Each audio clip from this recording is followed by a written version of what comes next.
So, this is called On Flucking Flourishing, and I realize that there are quite a number of people in the community now who perhaps think, what the hell? What does that mean?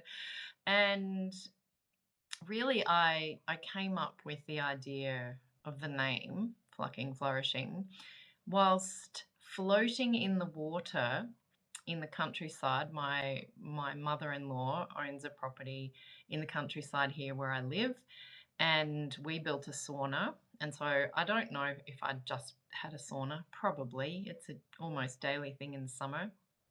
And I was floating around in the water thinking about the spaces and the kind of places that you can be mindful. And of course, being out in the countryside, it lends itself exactly to be mindful because it's beautiful and it's quiet and there are birds. And I was floating in the water and I was thinking, but what about all the times when you aren't mindful, or you're feeling stressed, or you're standing in a place and you're thinking shit. And I had and still am grappling with and I want to say horror of what is perimenopause, menopause, postmenopause, but I also don't want to frame it as something horrific. But it is fairly intimidating, the changes that our bodies are going through.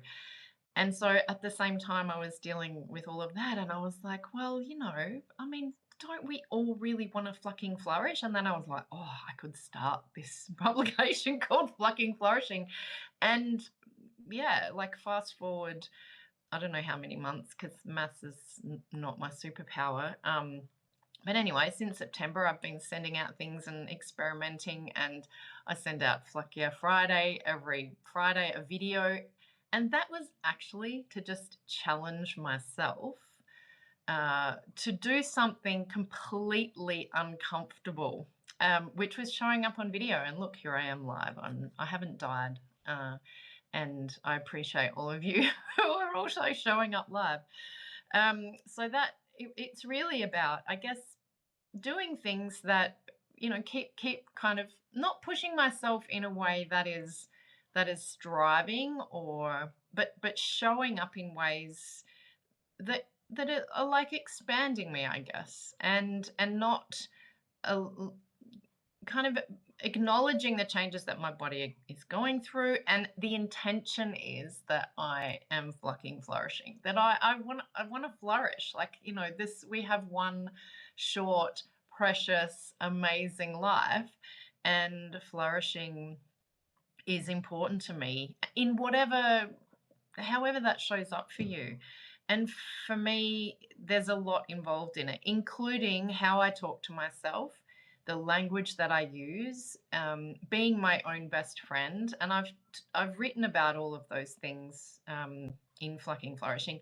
But this month is about play, and I think just having that intention and that focus on play has been phenomenal. I've really noticed incredible shifts in how I'm viewing things. I'm showing up in a more playful way, which is amazing. I mean, I'm doing crazy things. I think my husband thinks that I've gone a bit, I don't know what he thinks. He's laughing anyway. I mean, I might like pop in. He works a lot from home, so I like occasionally just like jump in to where he's working and like do a little dance. I have been laughing a lot more. That's kind of been a thing.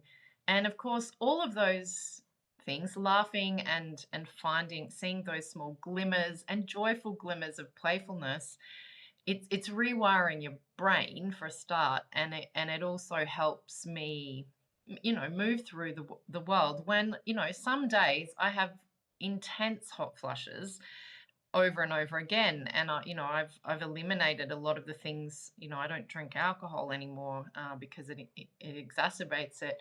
I really cannot have sugar at all. And I mean, I haven't really been eating much sugar, but sugar in any form, like really, because that has made an impact too. And all of that, the flow-on effect on our mental health as we are in this age, this like perimenopause, menopause, postmenopause, I've finally worked out that I think I'm in postmenopause because I don't have a womb, so I don't bleed. I have ovaries, and who knows what's going on. My mum is 75 and still gets hot flushes, so go figure. It's something that kind of seems to just go on and on and on. And I haven't gone down hormone therapy yet, that route. Been thinking about it, but yeah, the list of huge, yeah, see, can't think of the word, symptoms is massive, and I have had a whole lot of them. The other thing I wanted to talk about is, and I've got notes, like, because I'm a good girl and I write it down, mainly because the brain fog is real. So what is a queenager? Now, I cannot claim that to be my own invention. I saw it once and I apologize to the person where I saw it, but I just decided to make it mine and use it on the daily for my whole community of fabulous queenagers. And there are some blokes on my list. I'm not writing to you, but bless you for showing up and reading stuff. It might help you learn about women and what's going on in their heads. But the queenager, I came up with this definition: the less bothered and flucking flourishing bookend to teenagers, because the reality is that we are going through an incredibly intense period of time, as intense as the hormonal load of a teenager. That is what perimenopause and menopause is. It's instead of the flood of hormones, they're just disappearing. Our ovaries are drying up and conking out, and the impact that has, I mean, of course, because patriarchy, because history, the research is thin despite being more than 50% of the population.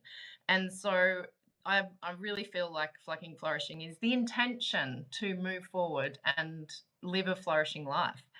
And that is connected to mindfulness, because I know maybe none of you have read my bio, but it's like middle finger mindfulness. And what does that mean? Well, it's like saying fuck you to a whole lot of things that you don't want to do anymore.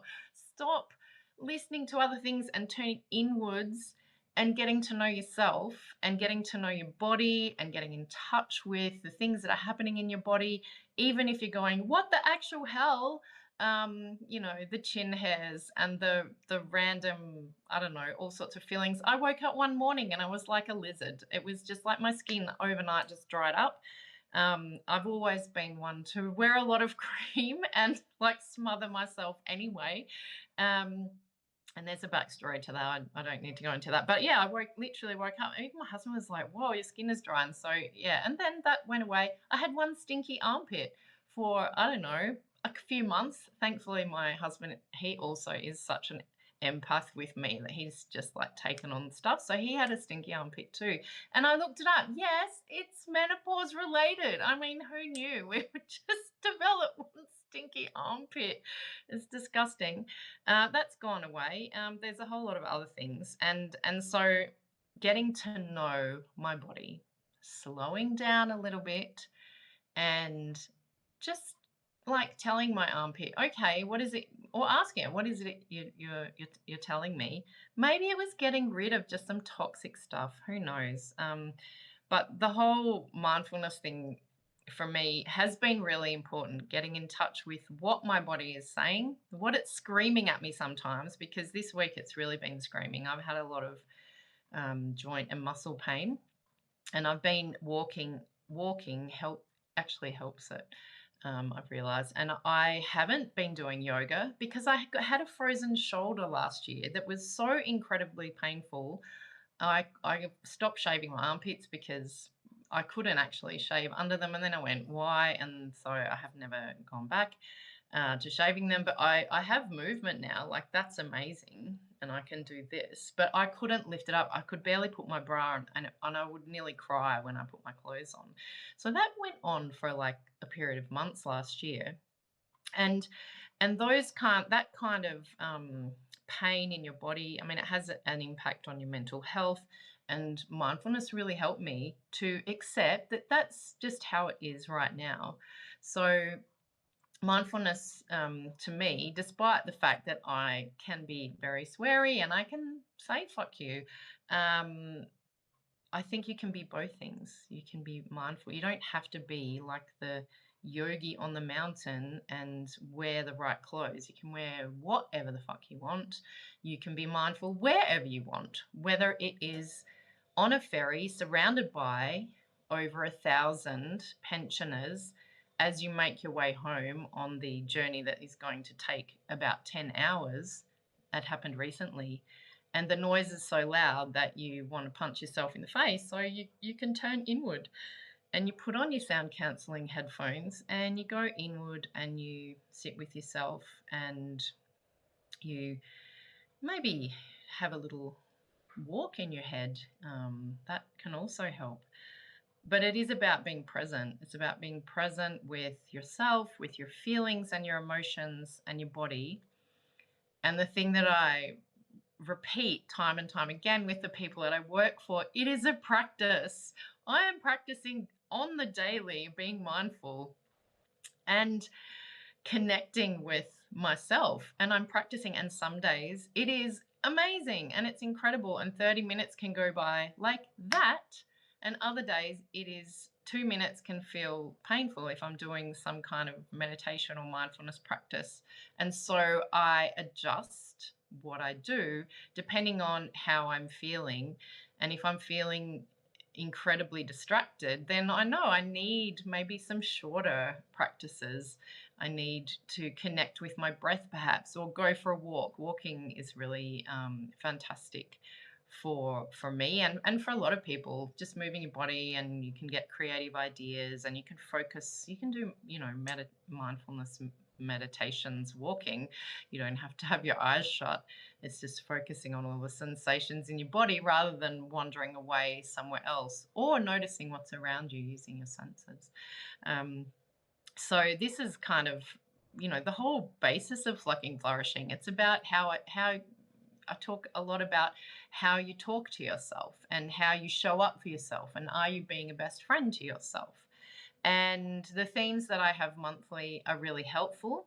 This month being play, as I said before, and I've talked about love and growth and language, and hopefully I'll continue on with that, and maybe even have 2 months, because I'm finding that this focus on play at the moment, I could go on and talk a lot about it, because I think as adults we can perhaps disconnect from play or think that play is just for children, and it's an opportunity for us to perhaps get in touch with our inner child.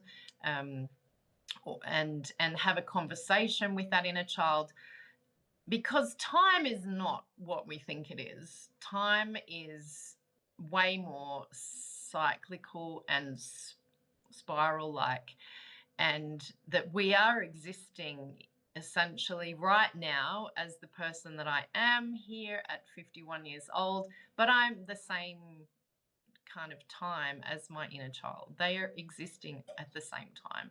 And so meeting that inner child through play can be so helpful in healing yourself, or in just connecting with younger you and the issues that little Lisa or little whoever you are was having. I've actually gone back and had a look at some photos. My mum made me this photo book, because when I moved to Finland, I didn't take any photos with me. My ex-husband has all my photos, or my mum.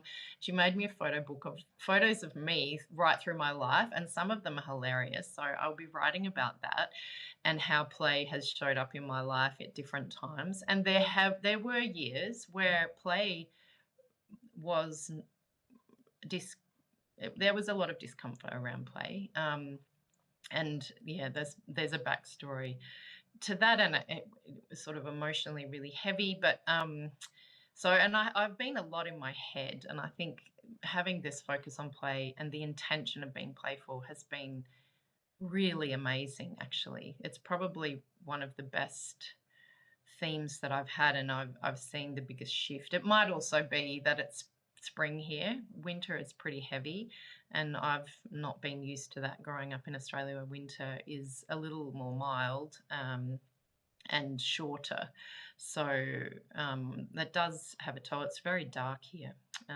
But next week, it's European Mental Health Awareness Week. I personally think there should be mental health awareness every day, but we have these things, and we have a week where I'll be focusing on mental health and the importance of it. I just read a study today, actually, which is kind of like a meta study um, of perimenopause and the impact of mental health, because it's very thin on the ground, but it was just the exacerbated symptoms when you already have mental health issues, perimenopause, and this period of time that we're going through and the changes in our body.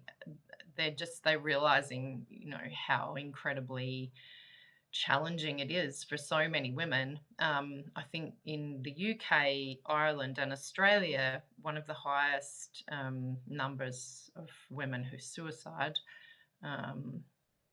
It is between the ages of 44 and sort of early 50s. It was in this study, and that was a bit of a shocking thing to read. But it's not surprising when you think about the hormone cocktail that's going on in our body. So I feel like the tools that we can acquire, and having a huge range of tools, is really important. And remembering that we have those tools and using them, that's super important. So that's going to be next week, and I'll be doing a series of lives every day and writing a little bit about it. Just as a way of giving back to the community on this platform that celebrates all sorts of different ways of connecting with people, because that's also really important, having a community. So, Queenagers, I'm going to wrap it up now. I have been talking for ages. Who knew I could talk this long? I did know, because I'm a teacher. I try not to talk too much to students that I'm teaching, because it's really all about them and not about me. So thank you for showing up. I really appreciate it. I can't believe there's 5 people actually watching me live. This will probably go out as well to Substack, this whole platform. It's amazing. It saves things, and I can send it out and people can rewatch it or not.